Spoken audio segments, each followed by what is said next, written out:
नमस्कार प्रेक्षकांनो, लग्नानंतर होईलच प्रेमच्या पुढील भागामध्ये आता असं दाखवलं आहे की आता यशवंतराव म्हणतात, होणारी नवरी मुलगी होती ना, ती चुकून बाहेर गेली, तिला किडनॅप केलं गेलं, पण आता तर ती इथे आहे ना, आली ना ती इथे, तर आता तुम्ही इथून बाहेर जाऊ शकत नाही. तर आता हे ऐकून नंदिनीला खूप मोठा धक्का बसतो. नंदिनी त्यांच्याकडे पाहतच असते, ती कोणत्याच मनस्थितीत नसते. यशवंतराव आता परत बोलतात की आता तुम्ही इथून बाहेर पडायचं नाही, कारण आता इथून बाहेर पाय टाकायचा असेल ना, तर इथून लग्न झाल्यानंतरच तुम्ही पाय टाकायचं. तेव्हा आता नंदिनी लगेच म्हणते, नाही बाबा, मी म्हणजे लग्न करण्याच्या मनस्थितीतच नाहीये, कारण माझ्याने हे होणारच नाही, शक्यच नाही, कारण मी या मूडमध्ये नाही आणि माझी मनस्थिती सुद्धा नाहीये, मला कोणाशीच लग्न सुद्धा करायचं नाहीये. तेव्हा आता दौलत मामा म्हणतो की नाही नंदिनी बाळा, लग्न तर करावंच लागेल, असं कसं चालेल.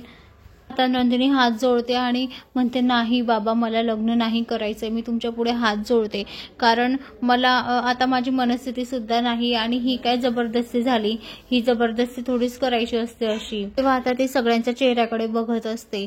अशाच मालिकेच्या नवनवीन अपडेटसाठी चॅनलला लाईक आणि सबस्क्राईब करा, शेअर करायला विसरू नका. धन्यवाद.